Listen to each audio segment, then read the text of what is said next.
Sandrine Rousseau, l'écolo qui fait hurler la France, a encore frappé, oui.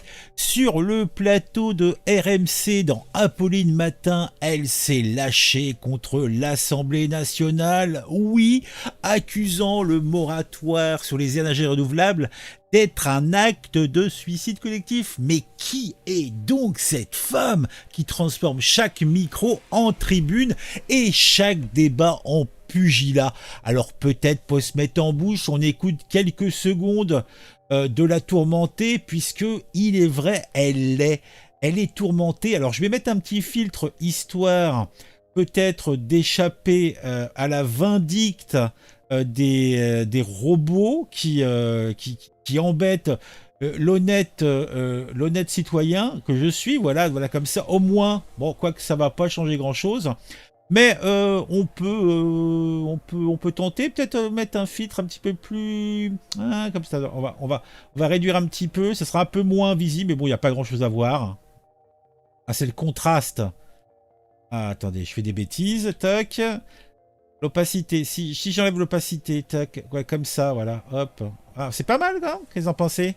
C'est joli. Oh oui, c'est joli. Donc on va écouter un petit peu la gourgandine.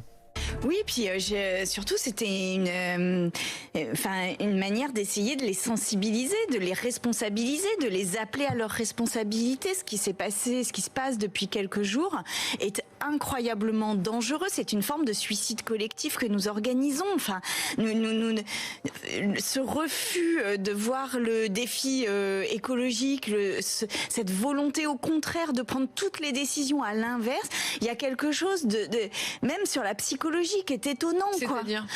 Ah, donc elle est psychologue aussi, elle fait de l'analyse, elle est analyste, mais pourtant à la base, eh bien, Sandrine Rousseau est surtout économiste de formation.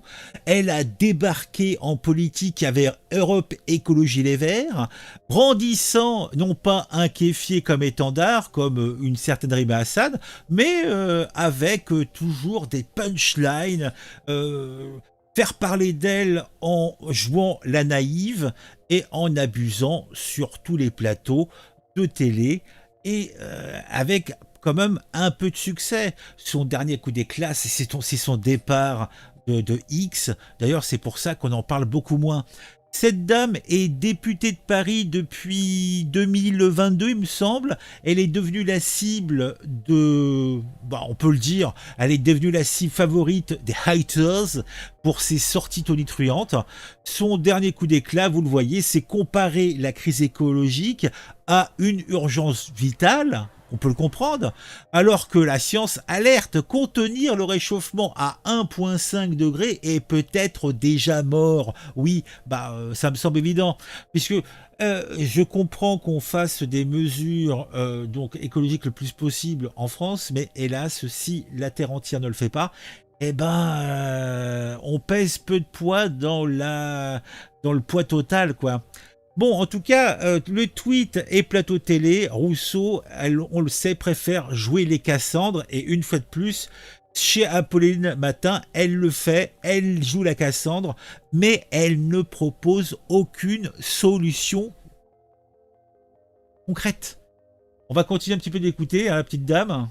Eh bien, on a toutes les études scientifiques. Les scientifiques n'arrêtent pas de nous alerter de mille et une manières. Et en fait, on prend toutes les décisions absolument contraires. Et c'est d'ailleurs la une de plusieurs journaux ce matin, hein, des scientifiques tout à fait reconnus, réputés et de divers... A priori, Apolline est assez d'accord avec cette bonne Sandrine. Bords à la fois internationaux et politiques qui disent qu'il est déjà trop tard sans doute pour réussir à contenir à 1,5 degré le réchauffement climatique. C'est la une du journal Les Échos ce matin. Mais là, on vote ça alors qu'il fait 34, 35, 36 degrés, qu'on va peut-être atteindre les 37, 38 degrés. De quoi on se plaint, hein? Mes vieux os fatigués sont ravis, un peu de chaleur, ça ravigore, et un soleil, c'est génial. Qu'il y a des personnes âgées qui n'arrivent pas à supporter la chaleur. Est-ce qu'ils ne supportent pas la chaleur, puisque les mairies écologistes coupent tous les arbres, hein? Ils nous mettent du béton directement, alors que on est censé verdiser tous nos bâtiments. Il faudrait qu'on ait des chapes de plantes grimpantes sur toutes les devantures. Ça rafraîchirait l'atmosphère.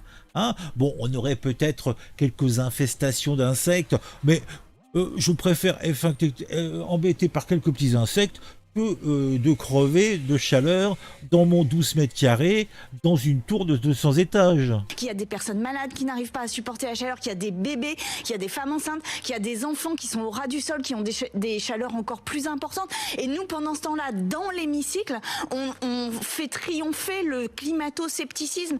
En fait, moi, il y a quelque chose que je ne... Moi, je la coupe encore, mais c'est vrai qu'elle donne pas de solution. Elle nous parle, elle est catastrophique, pourquoi pas à la limite. C'est bien qu'on ait des Cassandres qui dénoncent et qui informent, mais elle est politique, elle doit être aussi apporteur de projets. Et de solutions. Non, les solutions, elle n'en a pas. Hein, à part couiner, faut pas. ne comprends pas dans ce qui est en train de se passer, c'est qu'est-ce qui motive, parce que par contre, les bancs du Rassemblement National étaient extrêmement fournis. Alors, on parle d'écologie, et après, les bancs du Rassemblement National étaient particulièrement fournis. Peut-être qu'ils s'intéressent, eux aussi, à l'écologie, et pas avec la même vision, je sais pas. Donc en fait, pour résumer, là, il y a une loi, il y a un truc qui est voté, mais par contre, la seule personne qui l'intéresse, c'est les bancs du Rassemblement National. Donc, elle est toujours dans ce entre-deux à tout mélanger. Mais bon, on sait bien que Sandrine Rousseau a un purée de passifs. Elle fait preuve d'un mélange de bravoure et de ridicule. On peut revenir un petit peu en arrière, en 2023. On avait un viticulteur audois qui lui lance un « va faire la soupe, chalope !» lors d'une manifestation. Résultat, eh bien, elle porte plainte et il y a un procès.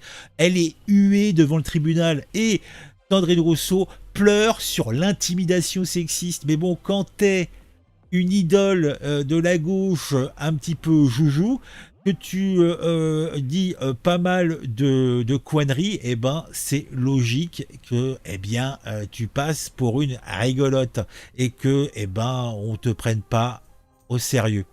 Donc Rousseau, c'est pas l'écolo indigne, non, mais c'est pas non plus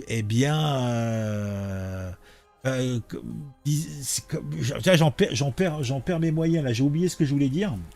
Donc le laxisme climatique, c'est clair qu'il est là.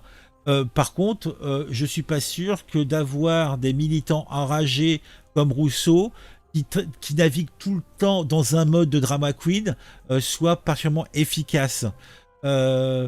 Cette dame nous parle d'écologie, mais son parti va nous proposer des solutions, somme toute, pas pérennes pour une société où, en fin de compte, on ne veut pas réduire notre consommation d'énergie. Donc, vouloir faire des parcs éoliens, en veux-tu, en voilà, avec tout le béton que ça provoque, être résolument et contre toute logique, contre le nucléaire qui est, hélas, la solution la plus pertinente actuellement, il y a, comme qui dirait, un problème. Voilà. Mais bon, c'est clair que quand même, il ne faut pas se moquer au final de cette dame-là, puisque derrière les pauses et sa vision un peu de drama queen de tout ça, il y a un vrai enjeu. La planète crève, mais elle, en fait, sa seule solution, c'est l'indignation. Bon, moi, je dirais à Sandrine Rousseau, elle devrait arrêter d'aller sur le plateau télé et plutôt aller planter des arbres. Je pense que ça sera beaucoup plus efficace et pertinent pour l'écologie. Mais bon, je dis ça, mais qui suis-je pour émettre de telles idées, hein, qui suis-je? Bon, on va se quitter. Je pense que c'est le bon moment. Hein, j'ai perdu le fil, donc c'est un petit peu n'importe quoi tout ça, mais bon, c'est pas bien grave, hein, c'est pas mon premier coup, hein, je suis comme Sandrine Rousseau, hein, je suis un petit peu dilettante. Allez, à très vite pour une nouvelle vidéo sur un sujet qui m'a intéressé, qui je l'espère vous intéressera aussi.